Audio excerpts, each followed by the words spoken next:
The desire of man for continuous progress and development has a great impact on the environment, since the environment provides the resources to satisfy the insatiable desire of man for development, in which in reality, man greatly exploited the environment for progress. In response to this unlikely dealing of man to the environment, we will talk about environmental philosophy. Mabuhay. This is Owen. This lesson intends to educate us on the right way to deal with our environment, because environmental philosophy examines man's relation, as human beings, to nature or our natural environment. It reviews our philosophical understandings of nature, and our conception of nature's value and entitlements. It explores how we are to live with and in nature, and to what degree nature is or is not implicated in our own human identity.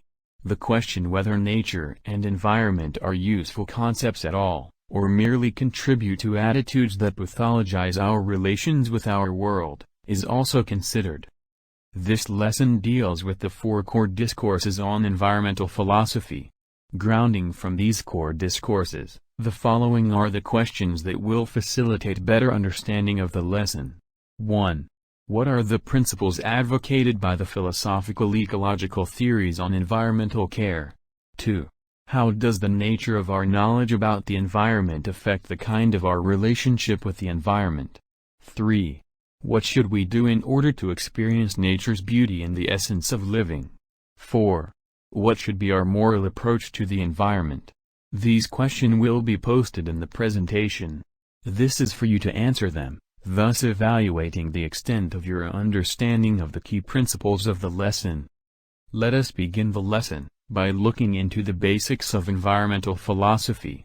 As mentioned earlier in the introduction, environmental philosophy looks at how we as humans interact with nature or the environment. It examines our philosophical interpretations of nature as well as our ideas about the worth and rights of nature. It looks at how we should interact with and live within nature as well as how much nature affects or does not affect our sense of self as humans. Environmental philosophy includes in its scope all the core discourses of philosophy, namely metaphysics, which is our assumptions about the basic stuff and structure of things; epistemology, which deals on how we come to know and understand nature, and how different epistemologies reveal different aspects of the natural world; aesthetics, which explores the patterning that may or may not be taken to confer meaning or value on nature; and ethics, in which it focuses on the morality of our treatment of living things and systems. Environmental inquiry also overlaps with other disciplines, such as environmental psychology and environmental politics, and is furthermore cross-cultural environmental anthropology, since different societies understand and relate to their natural environments in different ways. The first core discourse on environmental philosophy that we are going to discuss is the metaphysics of ecology. The nature of ecology is greatly related to environmental philosophy, because ecology primarily addresses the harmony of the natural world. Given that people are natural beings, ecology also includes the study of how people interact with their surroundings. Ecology is impacted by how people use, alter, and arrange their natural surroundings. As such, the metaphysics of ecology specifically focuses on the logical frameworks for managing the environment. It also deals with the most significant question: what makes our environment worthy of care? In order to better understand this, let's examine the most popular philosophical ecological theories, or philosophical approaches to ecology, that humans can use to organize their environment. The first philosophical ecological theory that we will be tackling is deep ecology. This theory was conceptualized by Norwegian philosopher Arne Næss.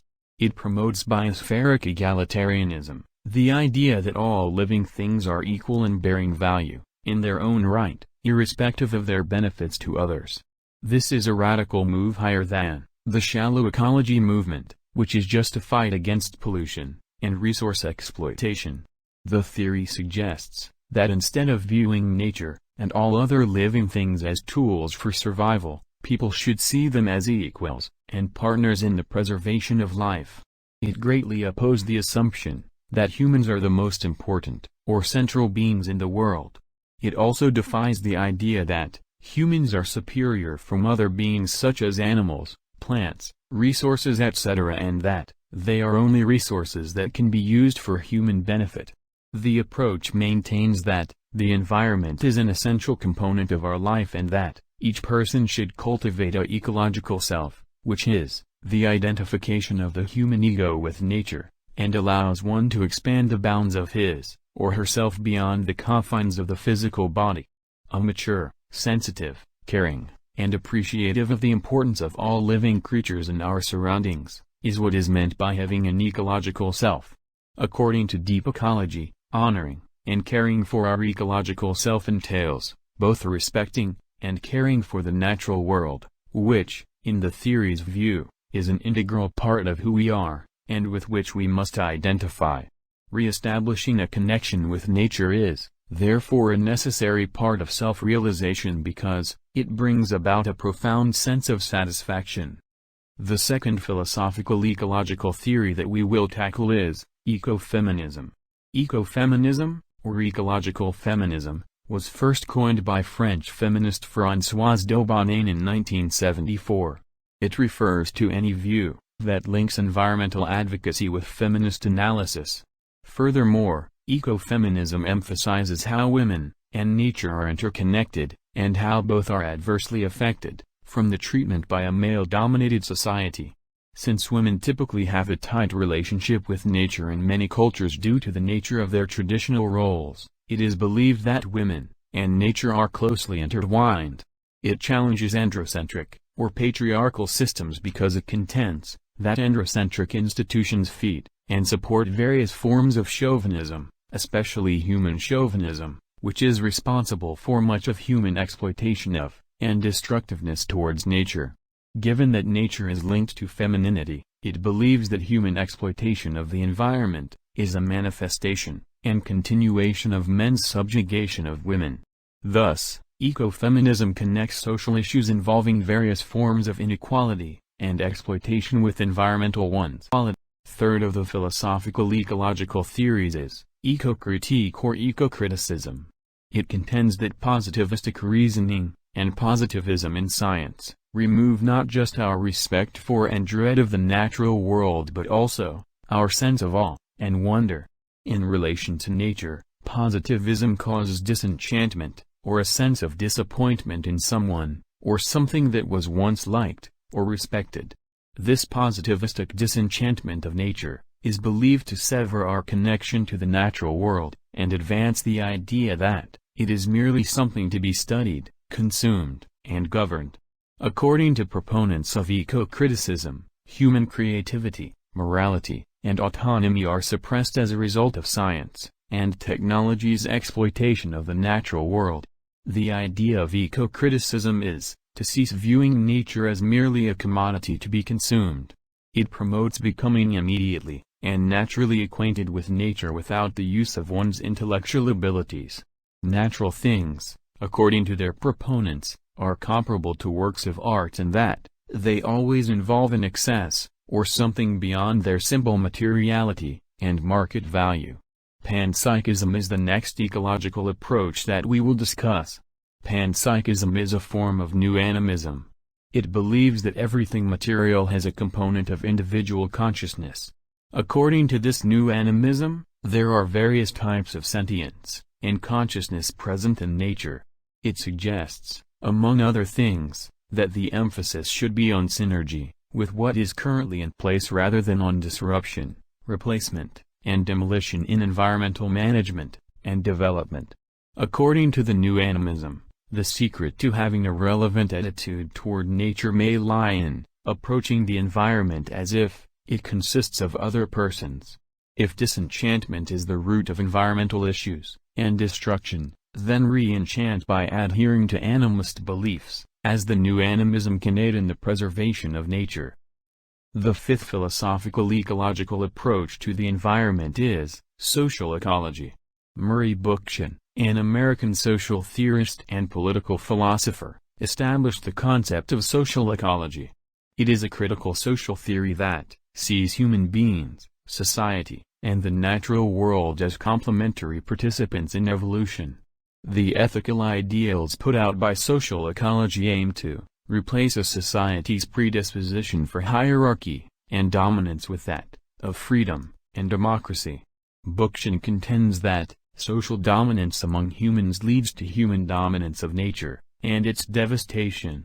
He thinks that unreasonably profit-driven capitalism and human interference in nature for personal gain are to blame for environmental concerns. For instance, social ecology argues that human dominance of one another and the abuse of environment for personal gain and power are to blame for climate change and global warming. According to the notion, people should live in harmony with their surroundings, since the harm we cause to nature would eventually come back to us and put human lives in jeopardy. For example, disorder in plants or livestock eventually leads to illness in people. Lastly, transpersonal ecology. Warwick Fox, an Australian philosopher and ethicist, created the transpersonal ecology movement in 1990. Wholly influenced by Arne S., Fox emphasizes the significance of experiencing nature for an understanding of eco-philosophy. Fox elaborates on the three facets of the human ego to describe how man views the surroundings. These are: 1. Desiring impulsive self. As the name implies, this type of person constantly seeks to acquire things quickly without taking other people's needs into account. The desiring impulsive self empowers a person to desire for maximum abuse of the natural resources and the environment. This explains why some people are more concerned with increasing their profit from the use of natural resources than they are with considering the interests of other people. 2. Normative judgmental self. Toeing the line, this self makes decisions and acts in conformity with social norms and expectations. The normative judgmental self can recognize the existence of limitations imposed by reality and adhere to some socially expected moral standards. Some people are able to become careful and frugal in their use of natural resources because of this feature of human nature. 3. Rationalizing deciding self. This rationalizing, deciding self grounds all of his choices and acts on justifications. The rationalizing deciding self allows an individual to rationalize his actions and be sensible in his deeds concerning the environment. People are able to weigh the pros and cons, gains and losses of their acts, thanks to this part of self.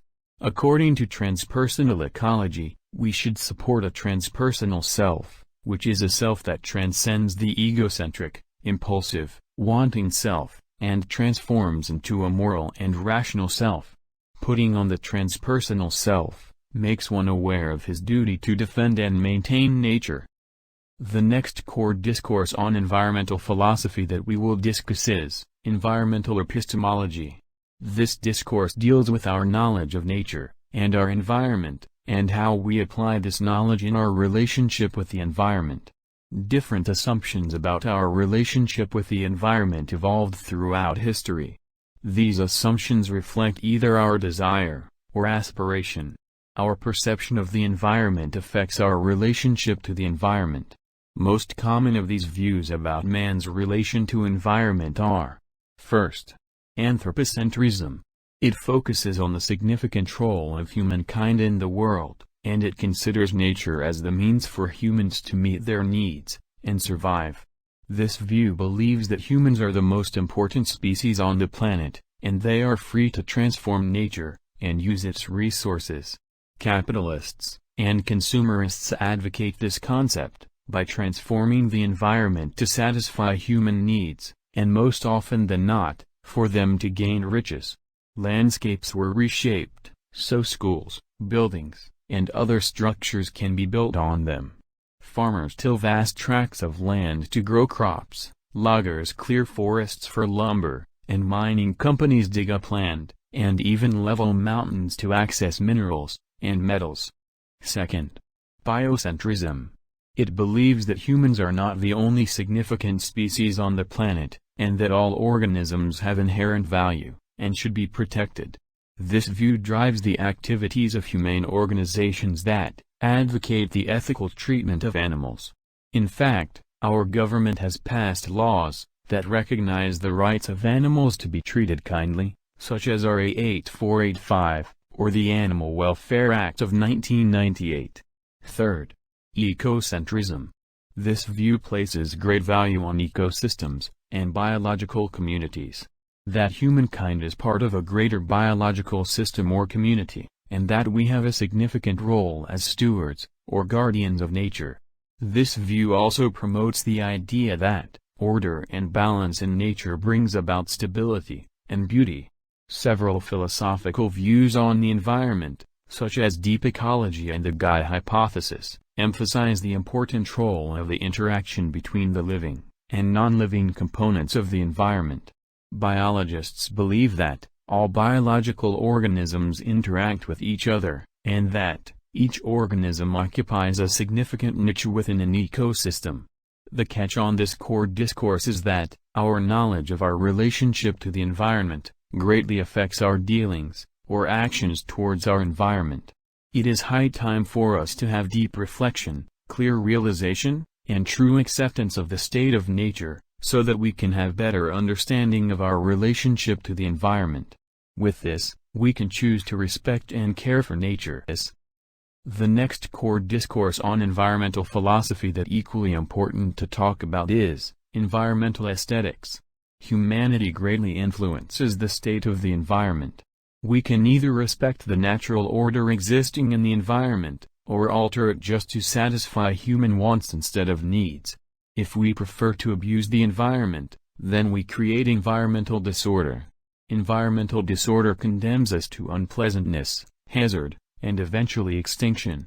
Pollution, environmental degradation, and depletion of natural resources are few of the human activities that bring environmental disorder. Added to these are individual abuses such as littering, improper disposal of waste, non-conservation of energy, etc. These abuses pose hazard to mankind, because they are contributors to global warming, climate change, and diseases which threaten human existence. However, if we are wise, and decide to respect the natural course of nature, then there will be environmental order. Environmental order blesses us with natural beauty, sustainability, and life. This order in the environment is the very essence of environmental aesthetics. Environmental aesthetics believes that maintaining order in the environment brings out the natural beauty of the surroundings, which contributes to the well-being of the people and other organisms living in it.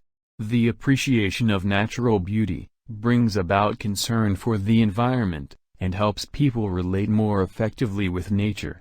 Environmental aesthetics allows us to experience nature's true beauty and the essence of living.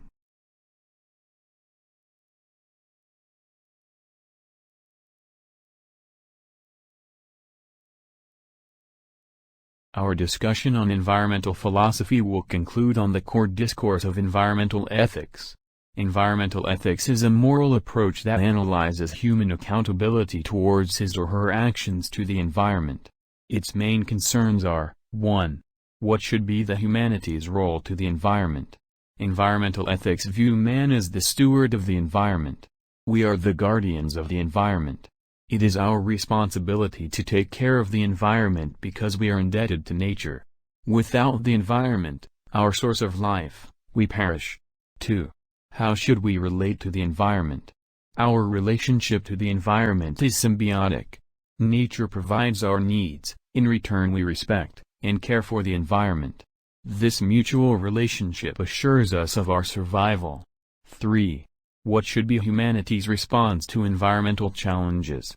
Environmental ethics is also concerned on environmental problems caused by human activities, and social issues that affect the environment. Man's abuse of the environment creates ripple of environmental issues and challenges. These should be responded proactively. An action that is immediate, practical, and responsible. As part of the ecosystem, we are responsible to the environment. This serves our basis for reflecting how our actions show our regard for nature. We start to reflect on our actions, and their impact to our immediate environment. Grounded from the responsibility to care for the environment, Environmental ethics is guided by the following significant principles. 1. All non-human elements of the world have intrinsic value, and should be preserved. 2. The preservation of the environment will benefit humans, because nature provides for the needs of present and future generations. 3. Humankind has the responsibility to safeguard the planet as stewards of the creation. From these principles of environmental ethics evolve varied views on our moral obligation to the environment. 1.